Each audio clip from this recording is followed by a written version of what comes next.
Aí ele diz assim, presta atenção nisso. Eu, na verdade, ainda que ausente em pessoa, mas presente em espírito, já sentenciei como se estivesse presente, que o autor de tal infâmia seja, em nome do Senhor Jesus, reunidos vós e o meu espírito, com o poder de Jesus nosso Senhor, entregue a Satanás. Diga, ai, ai, ai. Entregue a Satanás para a destruição da carne, a fim de que o espírito seja salvo no dia do Senhor. Deixa eu ver se eu estou entendendo esse negócio que está escrito, pastora. Eu, na verdade, ainda que ausente em pessoa, mas presente em espírito, já sentenciei, como se estivesse presente, que o autor de tal infâmia seja, em nome do Senhor Jesus, reunidos vós e o meu espírito, com o poder de Jesus nosso Senhor, entregue a Satanás para a destruição da carne, a fim de que o espírito seja salvo no dia do Senhor. O que tem nesse texto? Várias coisas. O apóstolo Paulo está dizendo, olha, está acontecendo algo aí que tem que acabar. Vocês não tomam providência, então nós vamos tomar uma providência espiritual. Nós vamos orar. Eu vou fazer um decreto. Eu estou longe, mas eu vou escrever esse decreto. E eu vou enviar esse decreto. Esse decreto é uma sentença, e essa sentença é entregar esse cara para o diabo. Para o diabo tocar no corpo dele, para ele não perder a salvação. O que o diabo vai fazer no corpo dele? Não sei. Hoje, para fazer o ofertório, nosso irmão abriu e leu o livro de Jó. O livro de Jó mostra o diabo tocando no corpo de Jó e dando chagas. O diabo pode tocar no corpo sem tocar no espírito? Pode. No caso do livro de Jó, foi para um exemplo. Didaticamente, Deus mostra no livro de Jó, que é o livro mais antigo da Bíblia, mais antigo do que Gênesis, em cronologia. Deus deixa saber no livro de Jó até que ponto o diabo pode agir. Pode destruir bens, pode destruir família, e pode tocar no corpo, trazendo enfermidade. Tudo com a permissão de Deus, no livro de Jó.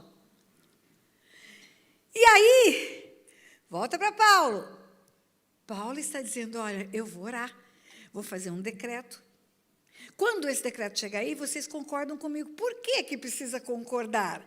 Por que precisa concordar? Por que o decreto não vale só quando ele é publicado? Vai chegar, você vai ler, está feita a publicação, e pronto, vai acontecer. Porque no mundo espiritual tem leis. O mundo espiritual funciona dentro de leis. Eu falo que Deus me fez juíza para entender o mundo espiritual. O mundo espiritual é legal, e não é legal de joia, é legal de leis.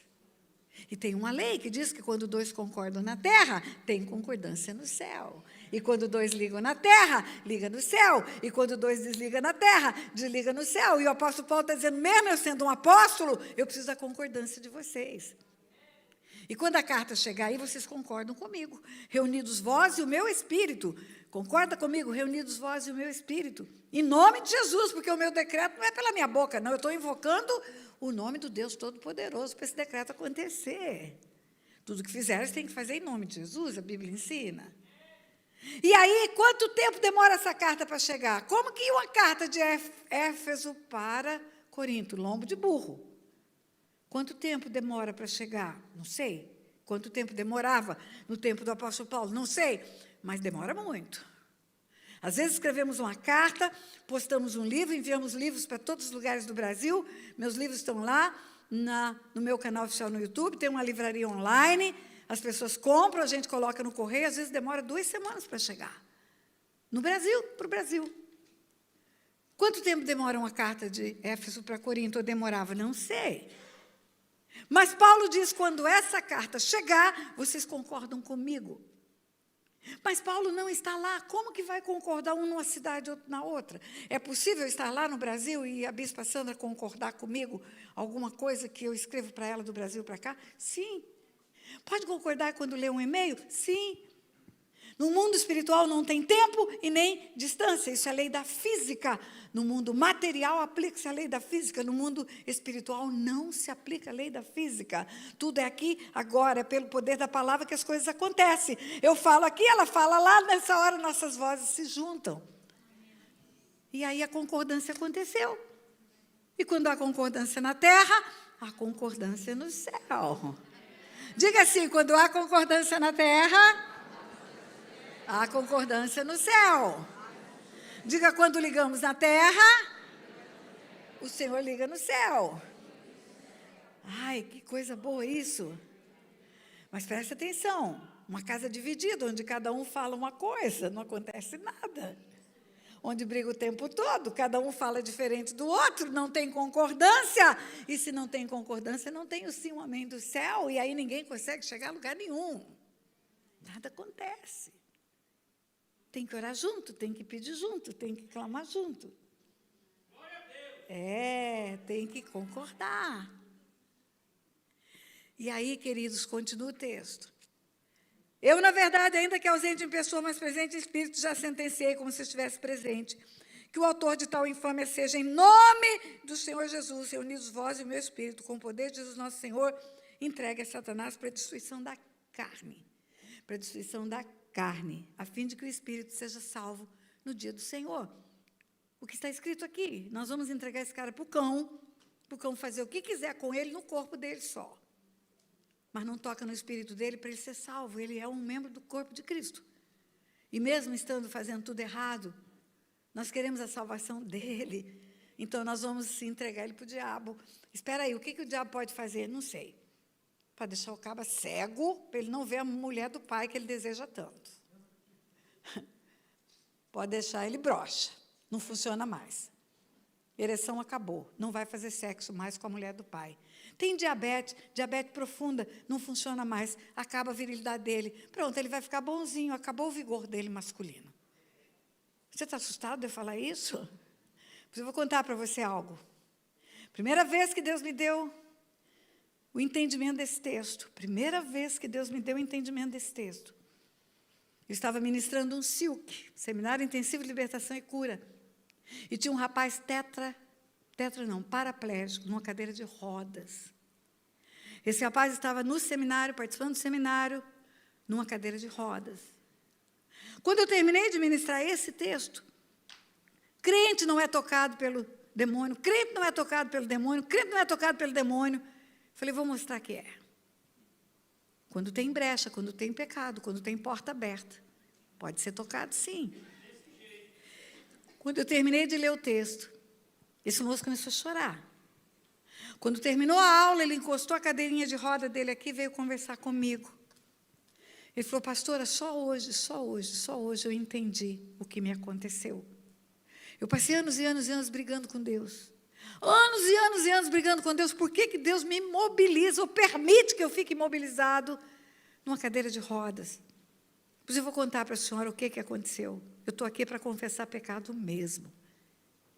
Pastora, eu morava numa cidade chamada Brasília e eu tinha um histórico familiar de promiscuidade. A minha família é muito promíscua, meu pai, meu avô, meu bisavô, todo mundo vivia uma vida de promiscuidade. Isso veio para mim, eu herdei isso. Meus pais contavam histórias dos meus avós e dos meus bisavós e os meus pais repetiam, sem nenhum tipo de santificação. E todo mundo na igreja, anos e anos e anos, geração de igreja. E aí, pastora, eu comecei a ter desejos sexuais por crianças. Pedofilia. Eu nunca pratiquei, pastora, nunca toquei numa criança, mas eu sonhava fazendo sexo com criança. E eu via criança e eu desejava criança. E às vezes na igreja, eu via as crianças na igreja e desejava as crianças. E aí, pastora, a minha irmã ia fazer um curso em outra cidade, e tinha um menininho de 8 anos. E a minha irmã me liga e pede, você pode ficar com o teu sobrinho enquanto eu vou fazer o curso no final de semana? São só 2 dias. Claro que eu posso. Não vou estar trabalhando mesmo. Eu saio do trabalho e vou para a sua casa. O curso era final de semana. E aí eu me programei para ficar com meu sobrinho enquanto a minha irmã ia fazer o curso no fim de semana. Pastora, desde o momento que eu falei que ia cuidar do meu sobrinho no final de semana, eu fiquei imaginando só eu e ele numa casa. Só eu e ele com possibilidade de tocar naquela criança e a criança nem percebeu o que estava acontecendo. Só eu e ele dentro da casa e eu ir lá no quarto da criança, tirar a coberta, olhar o órgão genital dele e ficar feliz por isso. Pastor, eu comecei a ter pensamentos de promiscuidade em pedofilia. E esse negócio cresceu, pastora, cresceu. Quando eu entrei no ônibus, eu não estava de carro, eu estava de ônibus, levando a minha mochila com a roupinha do fim de semana. Fui para o trabalho, já levei, porque ia sair do trabalho e ia para a casa da minha irmã. No ônibus, no caminho da casa da minha irmã, eu comecei a arquitetar todo o plano, como faria para abusar do meu sobrinho. Pastora, sabe o que aconteceu? O ônibus bateu contra, está escrito. Nós vamos orar. Eu e você, a igreja, e vamos entregar esse cara para ser tocado no corpo, para que o espírito seja salvo no dia do Senhor.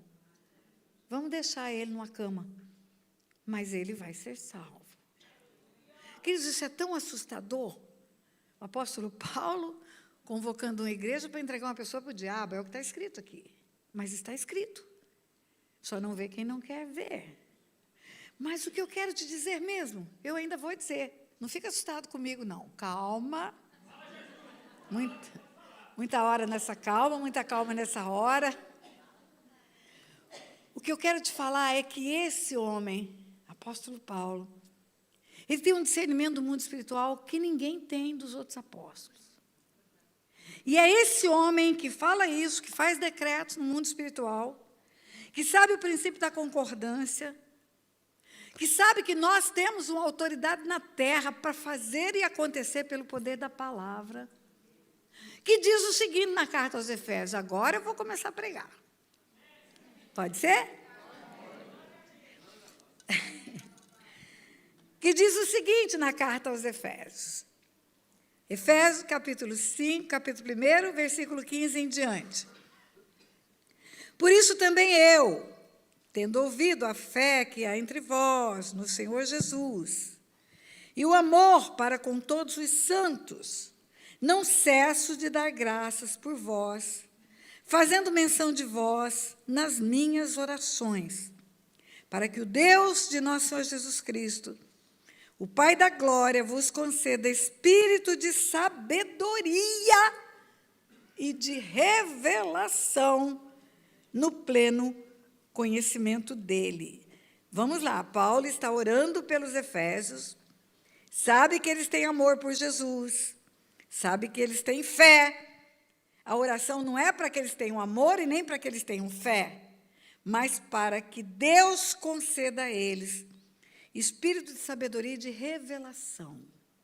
E ele continua, iluminados os olhos do vosso coração, para saberdes qual é a esperança do seu chamamento, qual a riqueza da glória da sua herança nos santos, e qual a suprema grandeza do seu poder para com os que cremos, segundo a eficácia da força do seu poder, o qual exerceu ele em Cristo, ressuscitando dentre os mortos, fazendo-o sentar à sua direita nos lugares celestiais, acima